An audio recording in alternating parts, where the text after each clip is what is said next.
Greetings! This time we watched Ingmar Bergman's The Seventh Seal. Pesten, den svarta döden, hemsökte Europa vid mitten av 1300-talet. Den härjar också i Sverige när riddaren Antonius Block är på hemväg från ett korståg.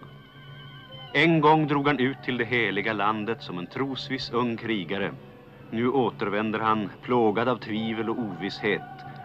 När döden plötsligt står framför honom vill han ha uppskov och lockar döden till ett parti schack. Ty innan han dör vill han ha gjort en enda meningsfull handling. Oh, this was an interesting one. I'll leave it to you to give us the plot outline on this one. Oh, well, first of all, the reason we're doing this is, recently legendary actor Max von Sydow died at the ripe old age of 90. It was about a month ago. So we thought we'd delve into apparently a classic, which I hadn't even heard of. Andrew hadn't even heard of. It was made in 1957. So a knight comes home from the Crusades in the 14th century with his squire, and his homeland has been ravaged by the plague. So on his journey back to his castle and his wife, he plays a game of chess with the personification of death. Who says he's been walking with them for some time. That's right.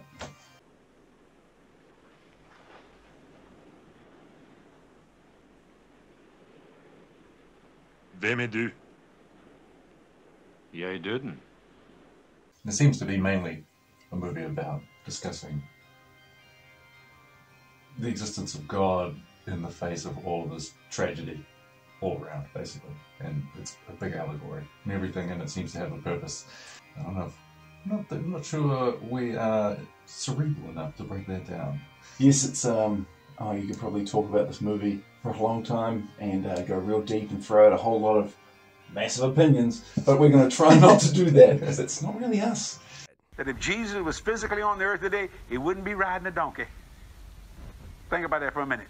He'd be in an airplane preaching the gospel all over the world. I enjoyed it. It was good acting. It was artfully shot. Similar to the Lighthouse in a different ratio, and it's black and white.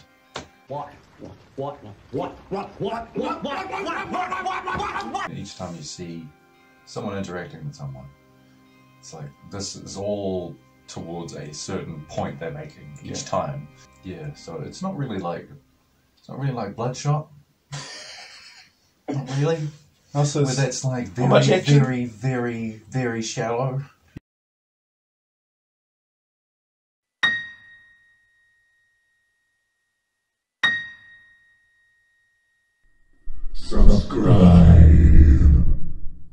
Well, one thing this movie did do was inspire the visual of death, in that it's a white-faced person in a black hood, and you'll see that same representation in a lot of movies that followed. Bill and Ted. Yeah, Bill and Ted's one. Yeah, for example. Yeah. Meaning of life, apparently. Oh, yes. I thought excellent performance from Max von Sydow. Yeah. The characters with the best lines seem to be, well, the best, I don't know, parts. The Squire. Yeah, I like the Squire. He had quite a bit on. Whereas, Max von Sydow or Block was constantly sort of quietly staring off into the distance. They were the viewpoint characters as well, so it was sort of like wherever they went, we would then see what unfolded. Yeah. Måste du sjunga? Nej. So another idea in the movie is that even though there is the plague, you have a troupe of actors going around trying to entertain people. Trying to lighten the mood. Lighten the mood, make people laugh in the real harsh times, which is what we here at Bad Amateurs are doing right now, baby.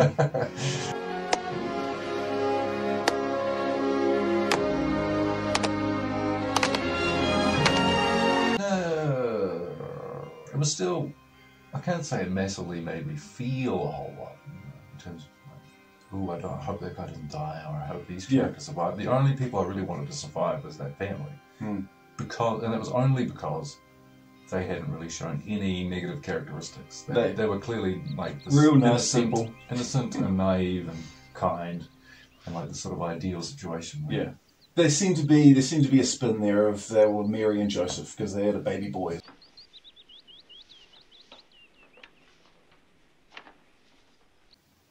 The idea to take from this movie is that death is at your shoulder all the time. So, and that God won't answer you. It's a cheerful one. God won't answer you. No. Great.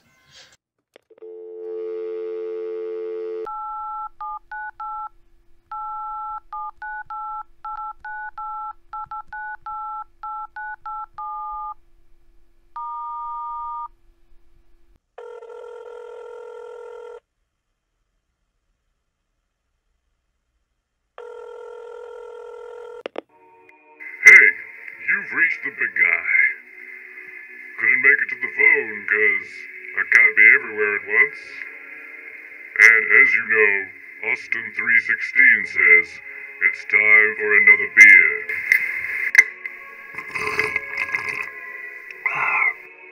So, leave a prayer after the beep, and I'll do my best to get back to you. What a count on it, though. Blodet pulserar, solen står fortfarande högt på himlen. Jag, Antonius Block, spelar schack.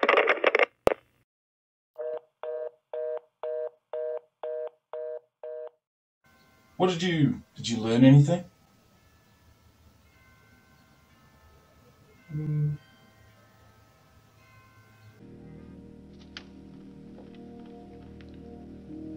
Detta är min hand. Jag kan röra den. Blodet pulserar i den. Solen står fortfarande högt på himlen. Och jag, Antonius Block, spelar schack med döden. Maybe that's like, young man, not married, go on your own way, you come back, settle down roots. Once you hit your roots, it's pretty much it anyway. No more adventure. He calls the death of adventure. I don't know. Man, I'm just pulling it out of my greasy buns. Greasy. Alright, there were so many themes we might as well not even try to name them. Well, there's no point. There's no point. If you want to watch this movie and you haven't seen it before, it's really up for you to think about, not for us to tell you. And you don't want to hear it from us, because if you open up our head, it's like soft serve ice cream. What do we know? I would recommend this movie, but only if you are willing to be challenged heavily. It's a movie to be discussed, that's the point of it. This is not a surface movie. I thought this would be a really good one to redo now, to get a couple of modern actors and see what they've got. I'm sort of of the opinion you shouldn't remake things that are already good. You should remake things that are bad into something good. You're hired. Okay, God, you're all sweaty. I think I got it. If there's something strange in the... Oh. Not the kind of bankable cash cow you're thinking it is. It could be massive action scene at the end. Slightly ponderous intellectual discussion movie. Yeah. I'm just going to bring in the masses with the popcorns and cokes, right? Where's the Millennium Falcon? But the most interesting aspect, really, is the death chess situation, and that is nowhere near enough of that in the movie. Well, lots of death, but not enough death. Oh no, A lot of death, but no death. Death was in it, but then there was some death, but then death was at the end, but at the start and the middle, but also the rest of the death was a normal death, but then there was also death. well said. Entertainment has improved. I was thinking about how those people are in quarantine, and then Netflix is like some caravan rocks up. Yeah. And three people stand on this tiny stage. Yeah. One person wears like a lame sheep mask, and another one wears a wolf mask and goes, ooh. Yeah. Another one makes a weird face and goes, plink, plink, plink on their lute. And you're like, even the people who have no entertainment are like, when is this finished? That's right. We'd have been off to the side reviewing it. What is he?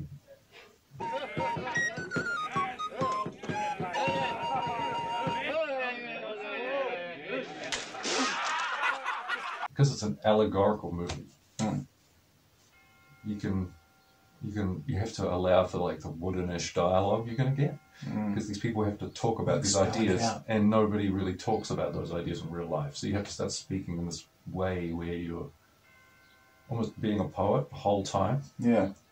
And it being in a different language, it made it hard to tell for me whether people were acting well or whether this was was this sarcasm or you know. I had the same thing. I spent my whole movie because the subtitle is in Swedish. Yeah. I guess I'm reading the subtitles and I'm missing out on all of the acting. I got around that by going subtitles, acting, and then they'd say the line. Just to quickly speed read the subtitles. Well, I read so slowly, I'm like struggling with the words. What word is in it? And you need to make a vow of faith of $1,000. Oh, Bob, couldn't you say 25? No! You can't make a $1,000 vow of faith. I'm saying in faith. Biscuits. Yeah. The black and white biscuit. What's the biscuit? Like, it's a wafer you have at church, isn't it? How many wafers of God would you give? How many God wafers? Hold on. Let's make it a little more interesting. Let's go with a strawberry wafer biscuit. Keep the wafer in there. How many of those are there in the packets? Heaps. 20. How many strawberry wafers out of 20 would you give? Stupid. I didn't enjoy this anywhere near as much as like The Lighthouse, for example, because they had the crazy dialogue and the crazy characters, and there was 2 characters, so they had to shoulder the movie just in 2 characters. Mm. Yes, The Lighthouse being one of the better movies we watched from 2019. Yeah. I'd certainly give it a pass. So there's your 10 out of 20. But I'd go further than that. Probably give it a 6 or something. I didn't really enjoy it. I'd give it a 15 out of 20. Yes, I'll give it a 12. I'll give it a 15 because I was compelled the whole time. It kept my attention. It was challenging. It didn't drag on too long. Performances were good. I'll give it a 12 out of 20. It was alright. I mean, basically it was trading in one idea or two, and spends the whole movie getting that point across. There's almost no rewatchability unless you're going back just to clarify things you didn't hear properly. I wouldn't really want to watch it again. I didn't find that moving. I felt the whole time like I was sort of reading an essay about something, but with a cryptic angle. It's asking you to think about what they're saying. Okay. And it's fine. It was good in a way, but I wasn't enamored with it. No. So I'd give it a 12 out of 20. It's wafers. Wafers of God. Even though it's dealing with the plague and death, it was nowhere near as scary as Contagion. No. Well, the focus is on that. The focus is on the existential crisis and... Even though the plague killed like a third of Europe. Is that right? Yeah. It's a lot. It is. It's a great deal. It's a lot worse than COVID-19. It's a great deal. It's a great deal of people. So now I call upon you, Ian, to sing the choir song. Okay, all right then.